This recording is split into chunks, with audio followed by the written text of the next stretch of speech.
আগে চেক করো, তারপরে বিশ্বাস করবা, ঠিক কিনা? তাহলে এখন থেকে একটা কিছু শুনলে বিশ্বাস করবেন। একজন এসে বললো, ভাইজান আপনার মেয়েরা দেখলাম আরেক ছেলের সাথে বাজারে ঘোরাফেরা করে, ওই রমনার বটমূলে দেখলাম আপনার মেয়ে আরেক ছেলেরা নিয়ে ফষ্টি নষ্টি করে। লোকের কথা বিশ্বাস করে বাসায় যে মেয়ের চুলের মধ্যে ধরে মাইর, আইজো মায়ের গাইলো মাইর, এরকম হইতে পারে না?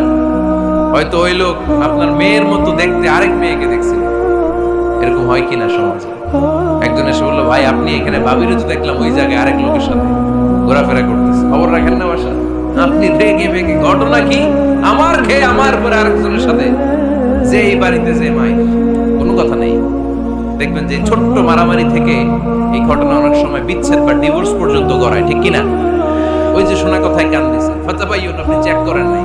হয়তো আপনার স্ত্রীর মতো দেখতে বা আপনার স্ত্রী যে জামা পরে, যে পোশাক পরে, এরকম পোশাক পরে আরেক নারীকে দেখছে, আপনার বউ না এটা। আপনার মেয়ের ব্যাপারে যে তথ্য দিয়েছে এটা সঠিক নয়, সে আপনার মেয়ের মতো আরেকটা মেয়েকে দেখেছে, এসে আপনার কাছে বলে দিয়েছে, আপনি বিশ্বাস করছেন। ভেজাল আছে না নাই?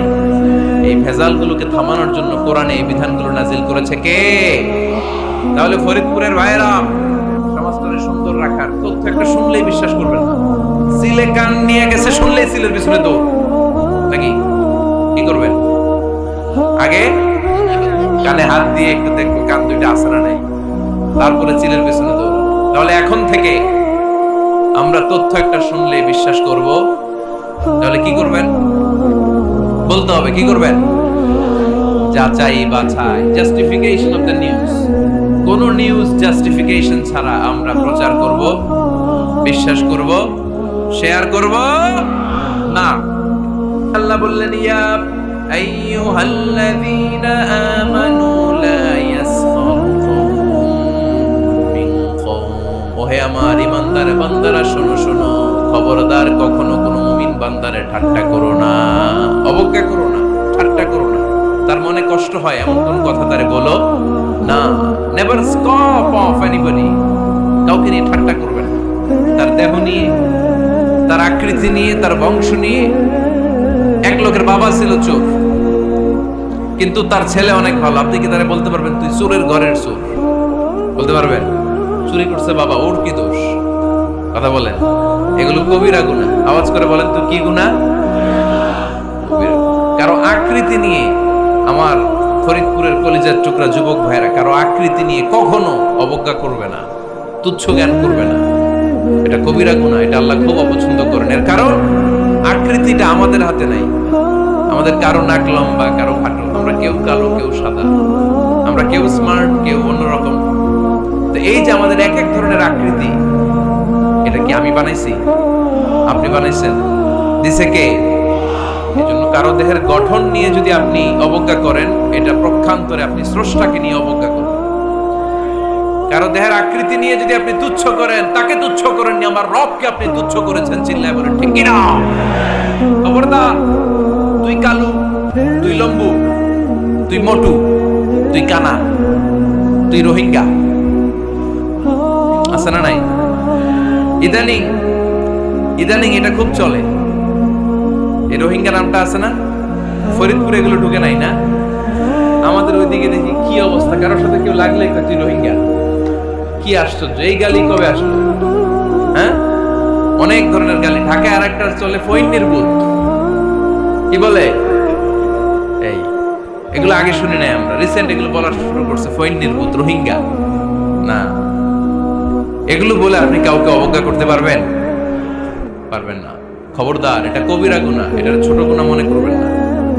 কারণ আকৃতি নিয়ে তুচ্ছ করা যায় না, কারণ আকৃতি দান করেছে কে? ওয়াল্লাযী ইউসাউইরুকুম ফিল আরহামি কাইফা ইয়াশা, লা ইলাহা ইল্লা হুয়াল আজিজুল হাকীম। তিনি এমন সত্তা যিনি তোমাদের চেহারার অবয়ব দিয়েছেন, তোমাদের আকৃতি দান করেছেন তখন যখন তোমরা মায়ের পেটের ভেতরে ছোট্ট জোকের মতো ছিলা। মায়ের পেটের ভেতরে আমরা যখন সবাই এত ছোট্ট, তখনই আমাদের চেহারার আকৃতি দিয়েছে কে? কে সুন্দর হব, কে ছেলে হব, কে মেয়ে হব, কে মোটা হব, কে চিকন হব? আমার ইচ্ছা হয়েছে? আওয়াজ করে বলতে হবে, কার ইচ্ছায়? প্রত্যেককে যদি আল্লাহ প্রত্যেকের নিজের চেহারা ডিজাইন করতে দিতেন, আমার চেহারাটা কেমন হবে তুমি ডিজাইন করো। তাহলে আপনি আপনারা কেমন বানাতেন? হ্যাঁ বলেন, ফরিদপুরের ভাইরা বলেন, সুন্দর করে বানাতেন তাই না? সবচাইতে স্মার্ট, সবচেয়ে সুন্দর করে আমি আমার চেহারাটা বানাতাম। যদি আমাকে ডিজাইন করার সুযোগ দেওয়া হতো, কিন্তু এই সুযোগ তো আল্লাহ দেন নাই। ডিজাইন স্বয়ং করে দিয়েছেন কে? কোন নারীকে যদি আল্লাহ বলতে, এই নারীরা তোমাদের চেহারা কার কেমন লাগবে তোমরা বানাও, প্রত্যেক নারী কি করতো? বিশ্ব সুন্দরী করে নিজেকে বানাতো। খুদ ধরার মতো কোনো জায়গা সে নিজের জন্য রাখতো না, ঠিক কিনা? কিন্তু এটা আল্লাহ দেন নাই। এই আকৃতিটা আমাদেরকে সরাসরি দান করেছেন কে? খবরদার, আমাদের অনেকে বিকলাঙ্গ, আমাদের অনেকের হাত ছোট, পা বড়, দেখতে মোটা, কেউ চিকন, কেউ কালো। খবরদার, কারো আকৃতি নিয়ে কখনো অবজ্ঞার সুরে, ঠাট্টার সুরে কোনো কথা আমরা বলবো না। রাজি আছেন? সবাই রাজি আছেন? আল্লাহ রাসূল সাল্লাল্লাহু আলাইহি ওয়াসাল্লামের এক সাহাবী ছিল, নাম ইবনে মাসউদ রাদিয়াল্লাহু তাআলা। ওনার পায়ের নলা ছিল খুব চিকন, অস্বাভাবিক চিকন, স্বাভাবিক।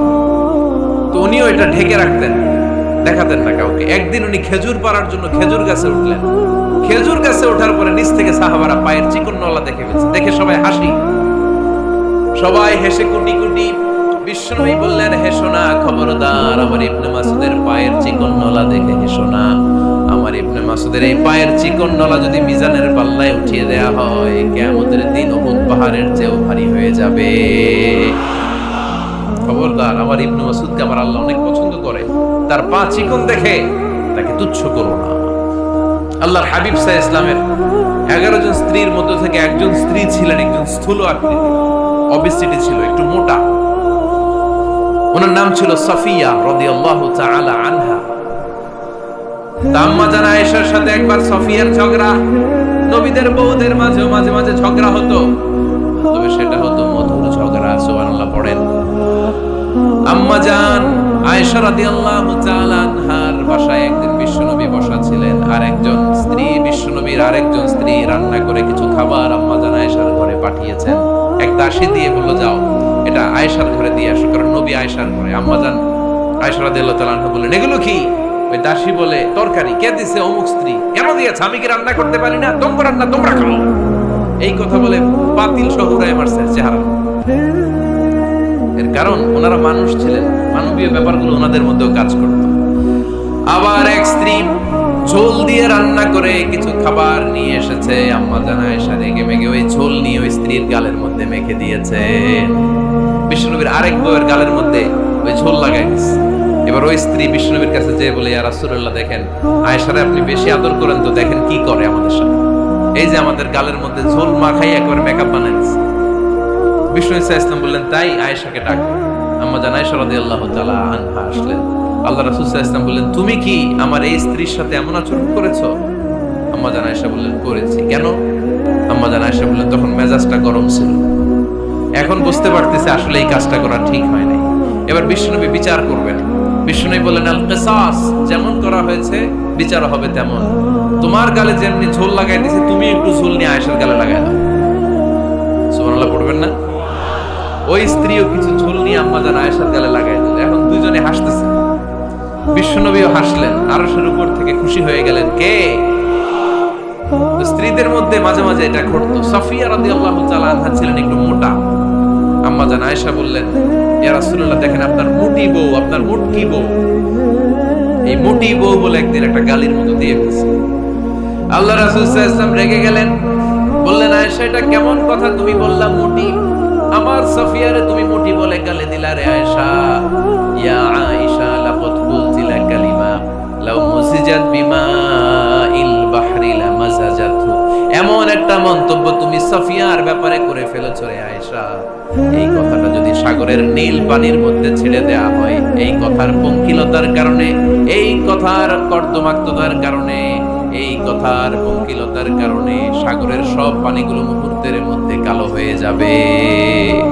এই কথাটা সাগরে ফেলে দিলে সাগরের নীল পানি পুরোটা কালো হয়ে যাবে। আয়েশা, খবরদার, তুচ্ছ করে, অবজ্ঞা করে কখনো কিছু বলা যাবে না। এই জিহ্বাটা এটা ভয়ঙ্কর একটা অঙ্গ।